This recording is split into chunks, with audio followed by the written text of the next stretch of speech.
Okay. Okay, so welcome. Welcome to this Coach Cafe. Is based on the book that I wrote, Lead with a Coaching Mindset. I don't know you have seen it. If you have not seen it, you don't need to read it to participate. But if you get the book, you have more background about what we're talking about.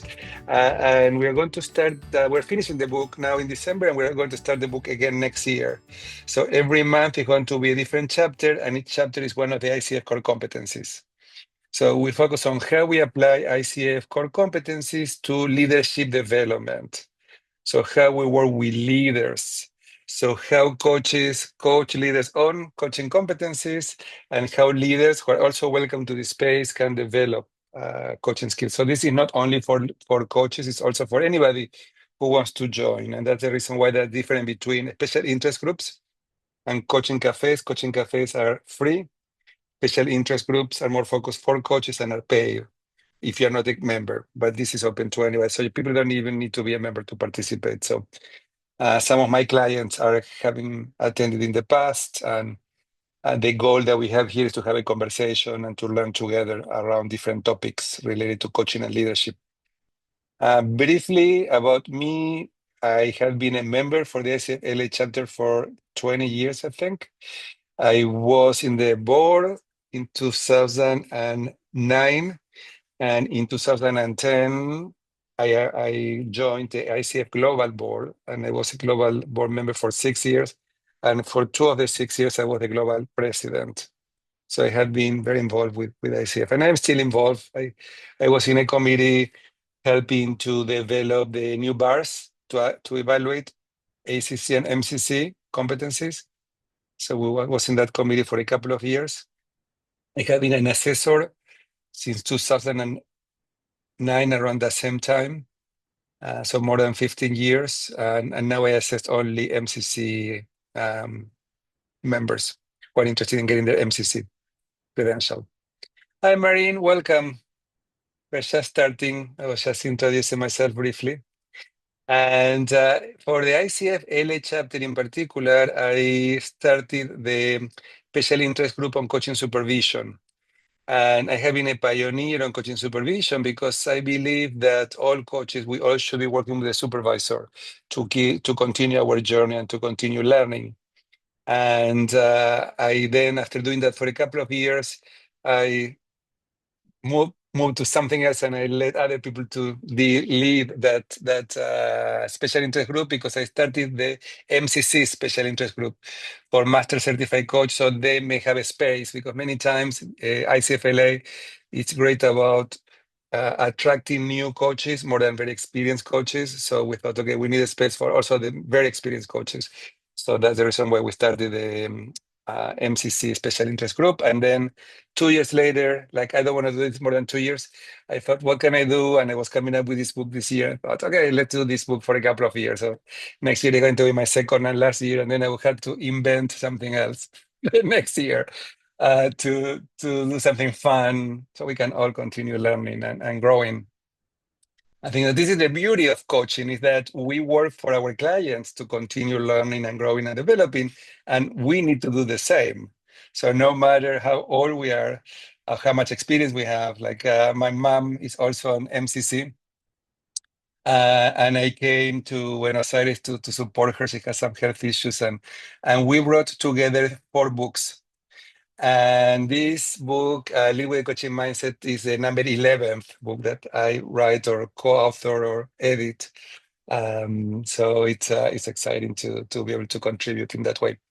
So today the topic is team coaching. We're going to be focusing on how leaders can be more effective leading teams as leaders, not as coaches. So that's the topic for today. So I'm going to be asking everybody to share your experiences around that, what you have seen, and how we can contribute in that area.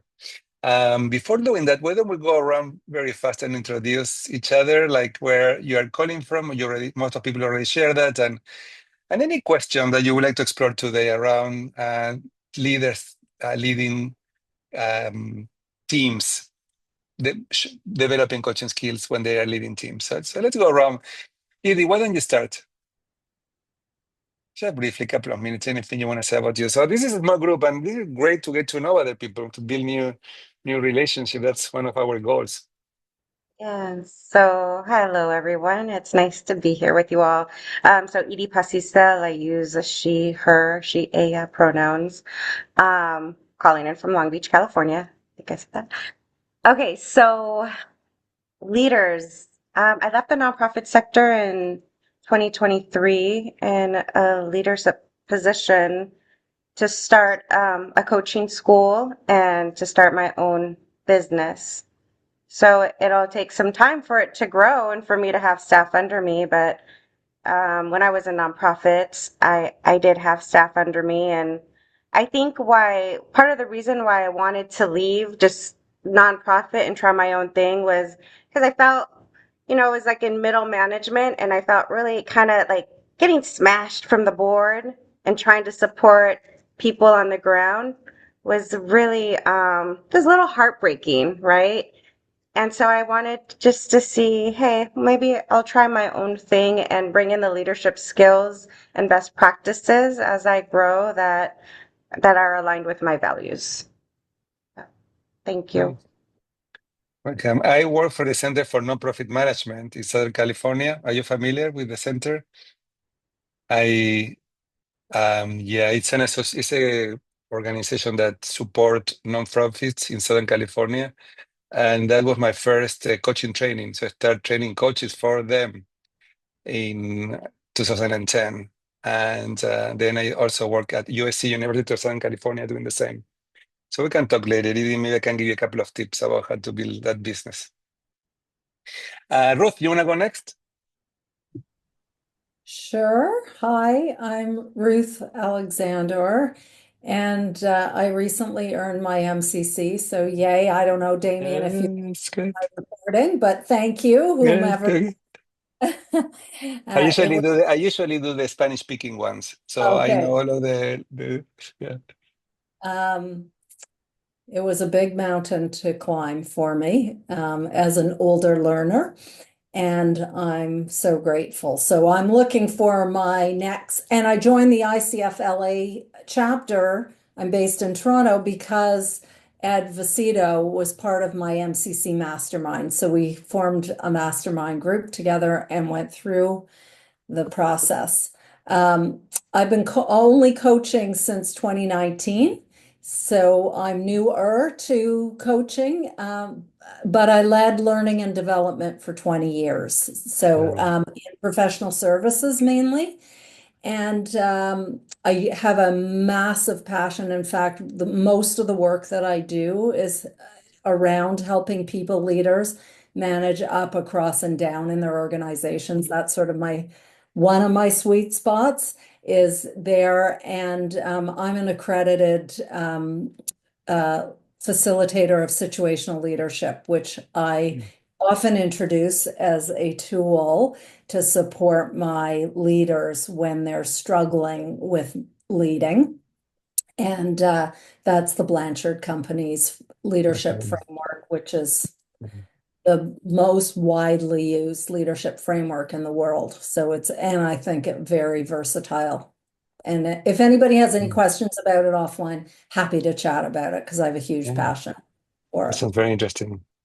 Great. Thank you, Ruth. Great to have you here. Shelly, do you want to go next? Sure. My name is Shelley Procyse. I have my own coaching business. So I'm a solopreneur, and I've been coaching since about 2020. I, for so long, was struggling to really launch my business and fill it up. And I thought part of that was that I just still needed to grow my craft, and I realized I just really needed to grow my ability to market myself. So I've sort of pivoted that, which is great. I think that a coaching mindset is so important for leadership. I spent 20 years in leadership, and I think it can be pretty lonely at times, and um, it can be a real heavy lift if you don't have your teams participate in their success. And so really figuring out how to motivate people to run the team has always been one of my goals. I think that's enough for now. Great. Marion, welcome. Where are you calling us today from? Hello, everyone. So I'm in Los Angeles, California, just north of downtown LA. And I am currently working on my ICF credentialing. I have been coaching in my own practice for the last 3.5 years almost. My focus area is lead new and transitioning leaders, primarily in K-12 education. I have 25 years in leadership in K-12. And in my roles, I was both school administrator and school district administrator in one of the large districts in LA. So I used the coaching approach throughout in working with all of the leaders that I supervised, that I worked with, but also helping them in this coaching approach to working with their teams, whether their staffs, their schools, their departments, because I found that the only way you can get a team that can be this diverse to actually align with you on your goals and your vision is if you actually approach them with the coaching mindset, because as soon as you're coming at them with the supervisory mindset, the evaluative mindset, which is just part of your job, it's just what you do, you end up losing people, and especially in K-12 with unionized school systems, you can immediately get yourself in a lot of challenging, conflicting situations with your staff just because you missed the opportunity to come with the coaching mindset and that supportive mindset. So that's what I do now with the new and transitioning leaders as they enter new communities, new schools, helping them to align with that so that they can build their teams right off the bat with that mindset before they hit evaluation time and all of that compliance time. Oh, that's great to hear, because the conversation today is about that. It's how you, as a coach, create awareness with the leader that you're working with, your client, the importance of being coach-like, of listening, asking questions, being curious, being genuinely interested. So it's not sometimes easy because many of the leaders that we're working with receive a lot of pressure from, as you were talking before, Edie, like you have the pressure, you're in non-for-profit or profit, you still get different kind of pressure, but you still get the stress. When you're leading people, there is always stress around it. And when you collaborate, things change. And a lot of the work I find myself doing with my clients, core leaders, is helping them to see what they are not seeing. So many times they come to coaching with a dilemma or with an issue. And what they are not seeing is that they have a team who can give them the answers. It's in front of them, and they are not seeing it. So sometimes I have to be creative because we are not supposed to tell the leaders, okay, as your team members. We had to go ways around it so they can come up with that themselves. Because this is what we want. We want people to learn and to get insights. So I think that our job is how we can be effective at holding the space so leaders can come up with their own solutions because they own it if they own. And at the same time, they go to places that they may not go by themselves. And I like to use the metaphor of the gym. Like I go to the gym and I work out. And it's very different if I am alone than if I am with a trainer. So in LA, I have my trainer, and here I am in Buenos Aires now, and I don't have my trainer. And I see the difference. I am much lazier here by myself. Like when I have my trainer is next to me and it's making me do things that I don't want to do. But when I am here by myself, I don't do the things like I don't like to do by myself. Like but I had to give myself credit that the first thing that I did coming to the city is getting my membership at the gym.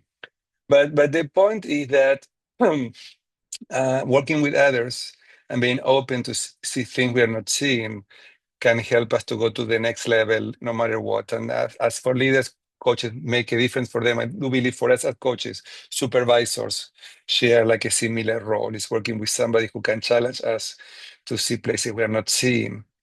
And related to team, in my chapter, like Marine, we're working on my book, Lead with Coaching Mindset, so we're discussing it. And I was sharing that next year we're going to start from the beginning. So every month we want to do one ICF core competency. So there are 8 competencies. So for the first 8 months, we will do that. And then we have a chapter on team coaching we're talking today. And there is one more about foresight and the study of the future. What I do believe is very important for leaders to be strategic and getting ready for future trends. And it's interesting, when I was publishing this book, the editor didn't want to include that chapter because it was not one of the coaching competencies. And I said, you listen, you may have demonstrated all of the coaching competencies, but if you as a leader are not strategic, all of the other things will not work. Because it's like how you really prepare for the future. If you don't prepare for the future, you may be very coach-like, but you will not be successful, because these days when we are not strategic, when we are not getting ready for the future, we may disappear. And I do believe that we as coaches also have that challenge, because AI is also challenging our, to some extent, existence, I believe. But AI will not be able to do team coaching. That's for sure. Okay, so that's the reason why I'm telling all coaches, be strategic, look at the future, and prepare to be a team coach, because as a team coach, you will never have a problem finding work. But as an individual coach, it depends on the industry, it depends on the level. I do believe that AI will replace some of the work, not everything, some of the work. And of course, there are some people who would rather work with AI. That is something that people don't want to hear, but many people would rather work with AI than with a human being. But many people would definitely want to have an empathic human being with real feelings and emotions to be in front of them. So there is will always be work for coaches from that place. But we do have a challenge. It's important that we work on it and we are ready and we look into possibilities. Now, I have a question for you. Based on your experience working as leaders, most of you have leadership experience, but I heard that you all were leaders before being coaches. One of the key elements for leaders to be effective leading teams is creating psychological safety. And this is what sometimes is missing. So, Edie, when you were talking before about, working in nonprofits and the pressure that you may feel, many times what is really missing is that psychological safety.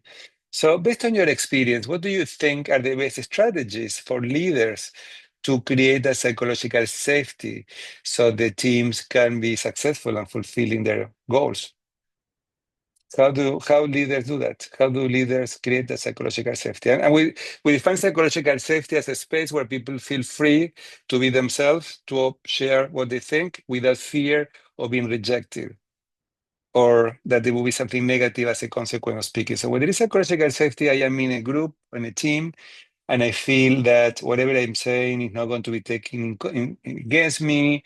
People are not going to be judging me negatively. They know that I am trying to contribute, so they are going to be generous with their assumptions about whatever I am saying. But how is that created?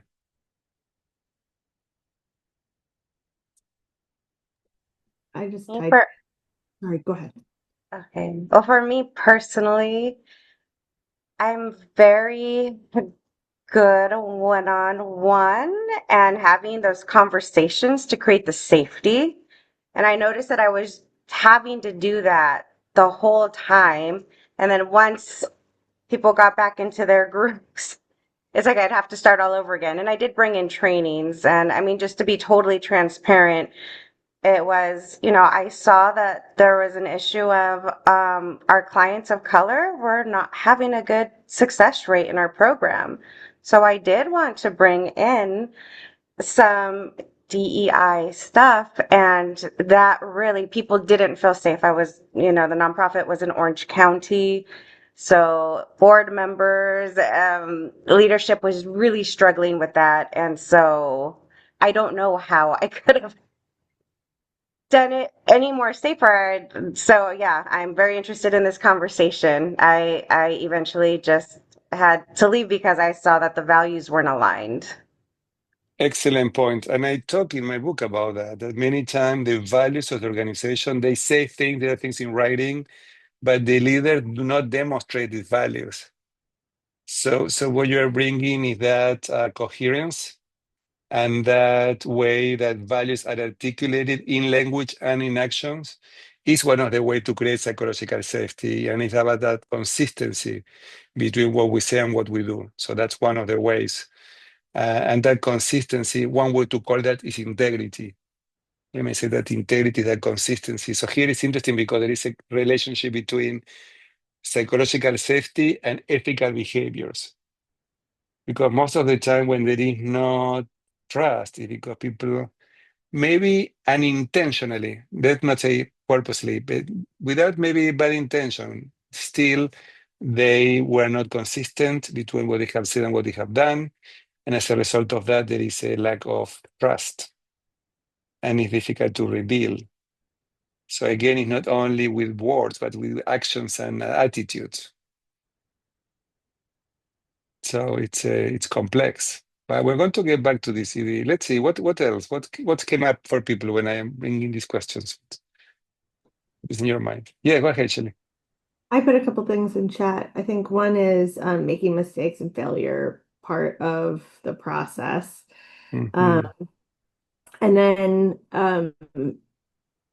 creating a culture of growth and continuous process improvement, and really focusing on trying new things and making incremental changes versus always only focus on outcomes, making it really safe for people to change. Yeah, and also communication. Most of the time, most organizations are not great at communicating. And when that is not happening, there is not clarity about any changes. For example, with changes, it's very common. Okay, say, okay, we're going to implement a new policy or whatever. But many times there is not enough time spending in creating that context for that change, explaining why it's important, what is the benefit, even coaching programs.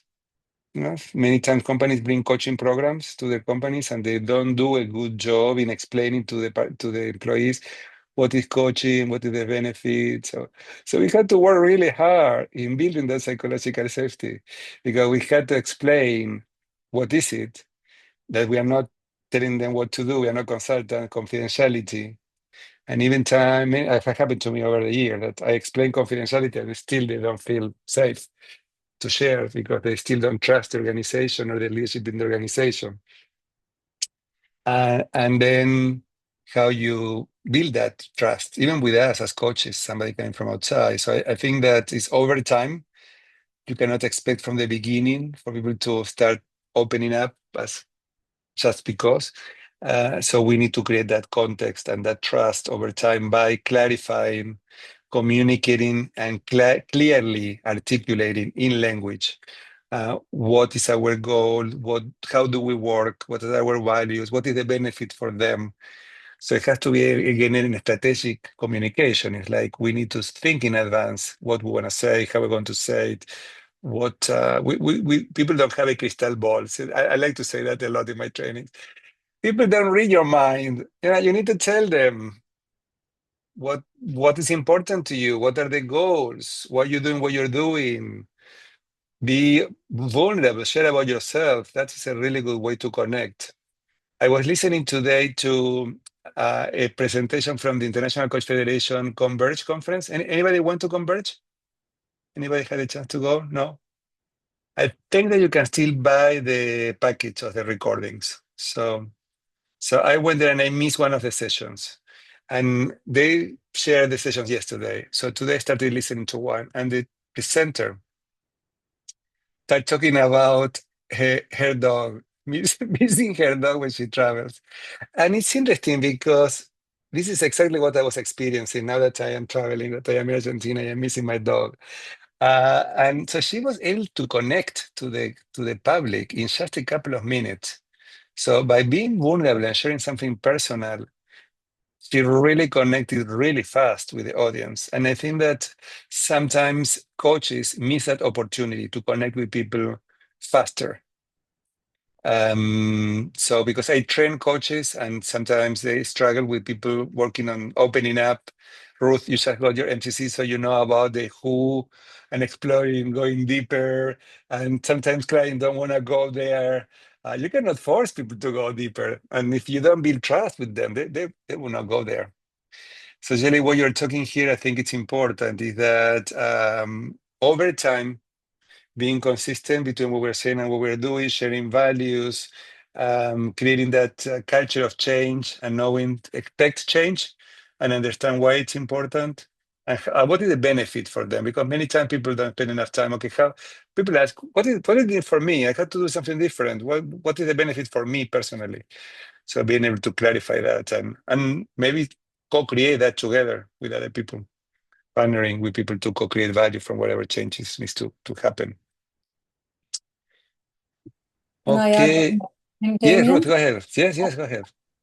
For creating a psychological safety, also recognizing people, seeing them, saying what you see, celebrating them. Yeah. They are aligned to the competencies, many of those leadership qualities that build that psych safety. Yeah. Sharing about the organization as much as you can about what, as a leader, what you're hearing in the organization, as long as you have permission to do it, and not to allow your team to connect to the greater purpose of the work that they're doing. And you need to be intentional. You need to be intentional. In being intentional about being transparent, sometimes it's also being able to say, I'm sorry, I cannot share that information. But you need to know whatever I can share, I will. Because many times you can't. It's a difficult, stressful place. Because people may assume that you don't want to share, that you don't want to, so you can't. Marina, anything for you? Come on. I absolutely agree with what was shared. And for me, one of the things that I always talk about is people before positions. Because I think as leaders, we often get caught in the positions of people and that, well, they're this position, they're the other. But as soon as that happens, we're losing that connection and the relationship with the people. So I always remind us to start with the people first, that these are human beings, that these are people with lives, with families, with difficulties, with life challenges, with health challenges, with real experiences that as much as we say they should leave it outside of work when they come in with that. So I think for as leaders to keep that in mind and to make space for that relationship to take place so that when we do come to some more challenging conversations where they have to correct the behavior or where there's something that has to happen, then that relationship creates that psychological safety, and that the leader means well, they're coming with the intention to help them grow. And I think that makes a big difference. I apologize for the background noise. I'm sharing an office. It's okay. It's okay. Yeah, it's interesting what you're saying, and related to how we can make a difference. Again, it's about being intentional and articulating in language what is in our mind to the extent that is possible. Now, that's a foundation, because for teams to be effective, and there are many studies, what makes a team effective. Without trust and without a psychological safety, very difficult to move forward. And I will hear that a lot. So that's a difference that I see a distinguish between team building and team coaching. So team building is about building trust in the team. And team coaching is moving forward when that the trust is there. So that's something that, as we were talking before, that team coaching is something that is not going to disappear. There are opportunities in the future. Here we're not talking about leaders as professional team coaches, but when teams work with professional coaches, also help them to go from good to great. It's like, again, it's not as in coaching to fix a team. If the team needs fixing, coaching is not the best approach. If the team needs fixing, what they need is a consultant to come and intervene. And sometimes it's team building, that is about building trust. Sometimes it's about different activities, exercises. Team coaching from ACTC perspective is more supporting the team to identify strengths and areas for development. And when the team is performing, is helping them to go from good to great, to finding out how they can overcome some of the limitations so they can go to the next level of performance. And leaders who are coach-like need to do something similar, need to assess their teams and find out, okay, in which ways my team is great and how we're going to leverage the strength and where are the development needs, what we need to do for the team to be more effective. And do you know what? The team can do it themselves. You don't sometimes, if you can have a team coach, great, but if you don't have the budget or the opportunity, the team also can have conversations about how do they see themselves in terms of strength and how to leverage them and areas for opportunities and what they can do to be more effective in this area where they can be even more effective. And once that trust is discussed and explored and built, what is next? What do you think is the next challenge for teams? Once that they have trust in place, once that people trust each other, they know what is their goal, the priority, the goal where they need to go. So they have clarity about where they're going. There is trust. What is the next challenge? What do you think?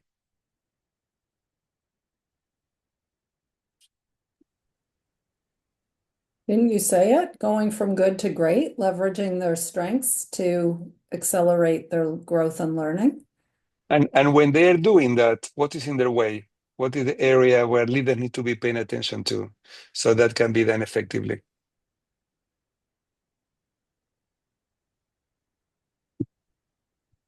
Blind spots, I suppose.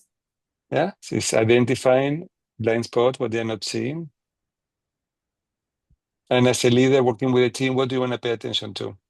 That you need to maybe make comments or intervene or support the team to work on that. What could that be?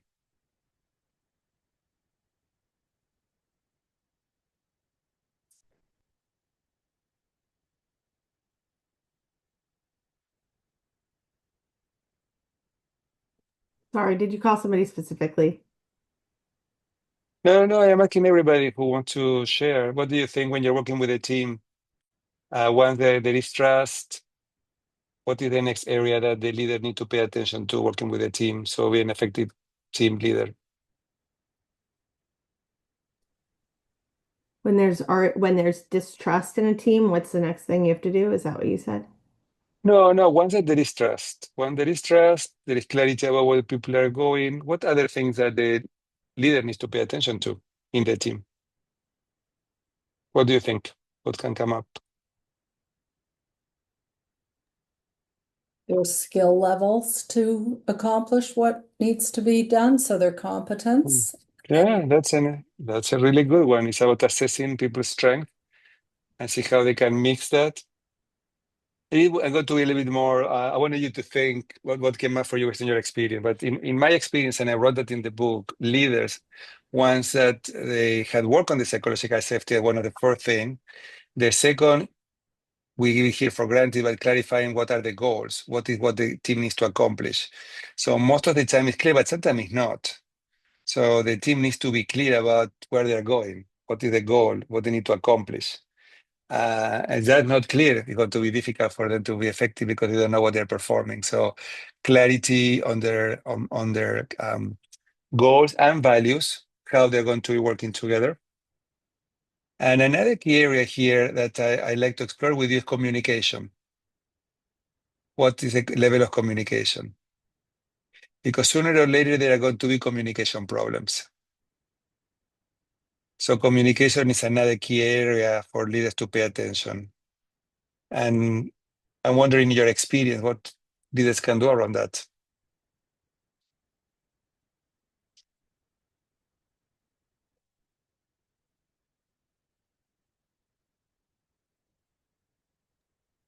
I like to, And sorry, go ahead, Edie.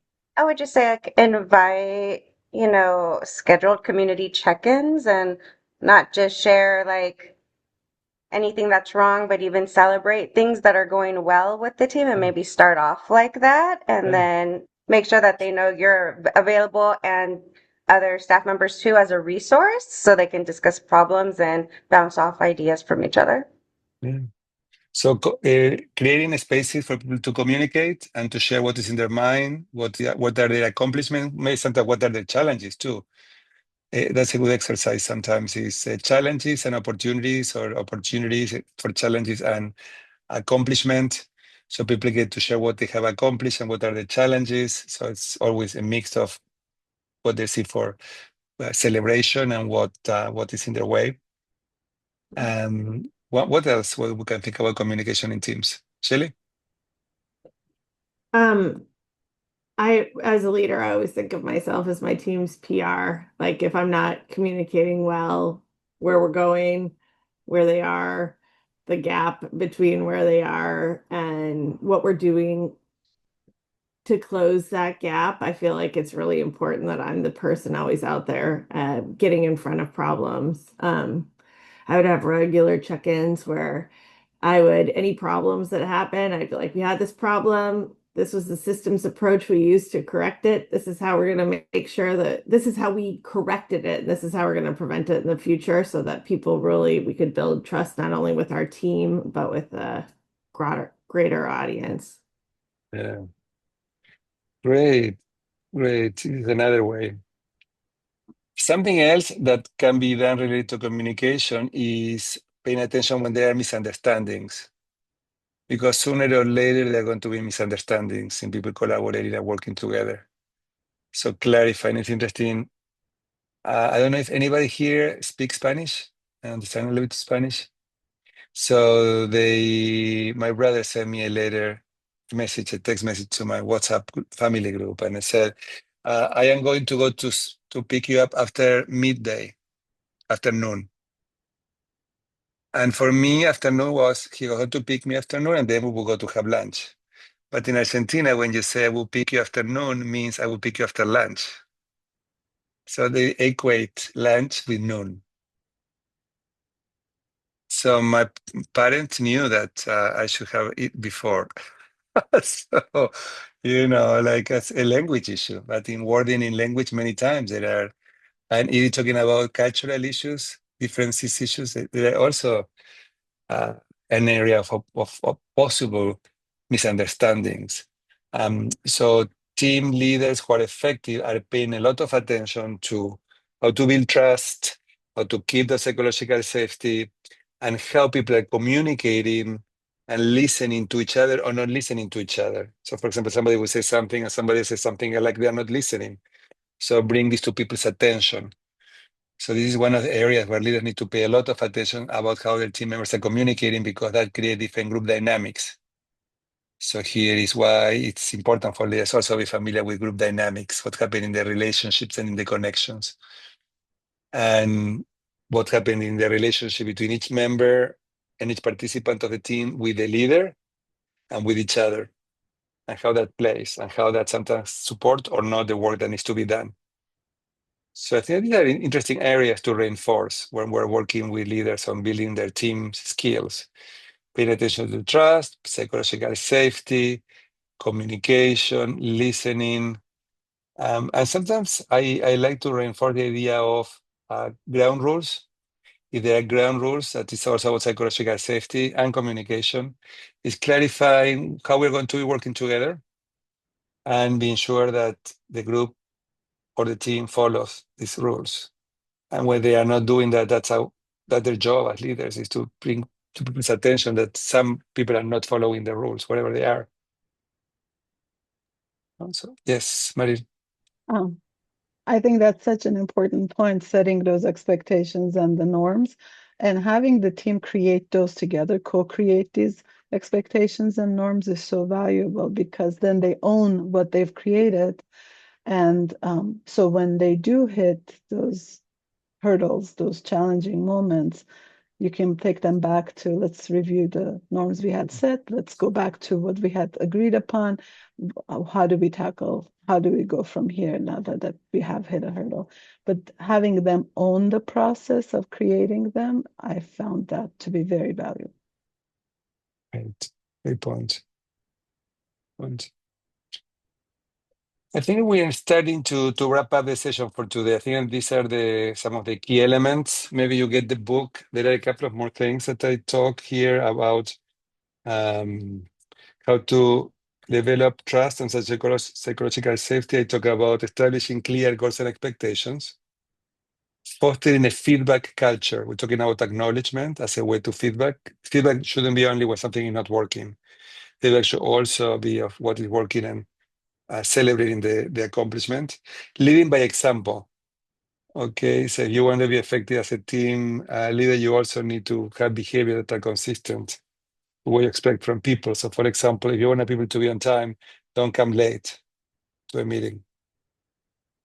Creating opportunity for team development activities. Also, to invest time in getting the team to socialize. For example, go into a happy hour or lunch together or something like that outside work with, as Ruth, you were saying, or Jelly, that people are not really objects. Like sometimes I say a bit tough to use that word, but sometimes I do that. I say people are human beings with needs and expectations. And when people forget that and they're treating each other as objects to accomplish goals, people get it. People get it and they don't like it. So how we can prevent that? It's like let's treat others how we are like to be treated. So something to remember. Anything that's coming up before we go to anything that is coming up for you about team coaching? Questions, comments? I put a couple of questions in the chat, Damian, around how can we get your book and when will you start for 2026 at chapter 1 and go through it because we're kind of coming in at the end. Yeah, so you can buy the book in Amazon. It's really easy. Amazon Amazon. You just go US, or is it available in Canada? I think it's available in Canada too. Yeah. Okay. So just write Lead with a Coaching Mindset with my name, Damian Goldvarg. You will find it is very easy to find. And then it's not expensive. It's an inexpensive book. And also what I can do here in the chat box, I will give you my emails just in case that you want to reach me for any questions in the future.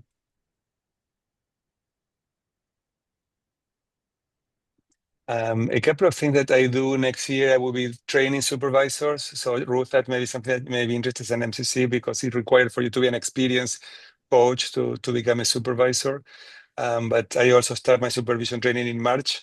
And in March, I also start team coaching. So if anybody of you are interested in becoming a team coach, that's something else that I train with cohorts globally. This work Coach Cafe is always the third Wednesday of the month at 12 p.m. So you can put it in your calendar for the rest of the year. I think that you need to register. I don't know if you can register with ICFLA for all of them together at the same time, or you need to go month by month. They change every year how they do that. But what I want to do here is I'm going to put in. I also, in YouTube, I have 500 videos. So you have a lot of materials there, recordings of coaching, supervision, team coaching, keynote.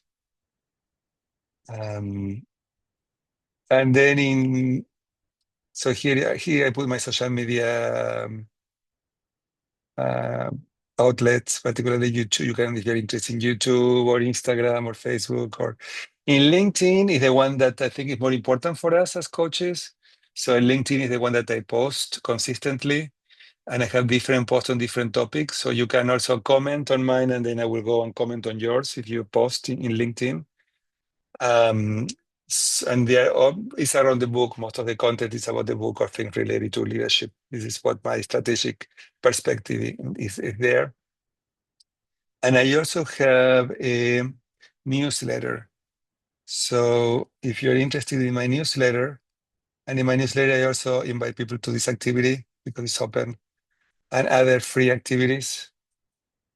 So this is the link for the newsletter if you want to subscribe. This is my personal one. And what else? So I think it's different ways to keep in touch and collaborate in different projects next year.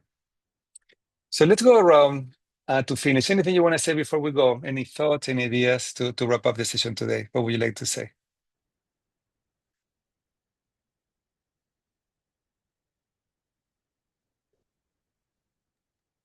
I'll share. I've been meaning to attend these for a while, so I'm glad I made it to one. I actually have the Audible version of the book, so I look forward to listening to it now that we've had a conversation. I think these conversations are really valuable in how we can support leaders in managing their teams, especially these days when there's so many divisions in the workplace and so many things that people are experiencing. So thank you for creating this opportunity. No, thank you. Yeah, I agree with you. It's a very challenging time politically, in different ways. There is a lot of uncertainty, and many people have issues with uncertainty. I do. Do you? We all have issues with uncertainty. And part of the new challenge is we have to embrace uncertainty and deal with it. You know, how we do that instead of fighting with it. Shelly, anything you want to say? So here I am putting the link to my newsletter. So you want to get to the newsletter to get a sense of how it is you have it there too. Shelly, anything you want to say? Great. No, this was super helpful. Yeah, I look forward to reading that book and doing more. I do a lot of coaching with leaders, and so this is just one more thing to add to my arsenal. I did, on one of the last people I coached, he bought a book on coaching for leader, on being more coachy, showing up more coaching in his work. So I can't wait to ask him if it was your book or not. Yeah. If it is not, let me Thank know you. which one is. I am curious to see. We're curious to know what other book is in the market around it. Yeah. Great.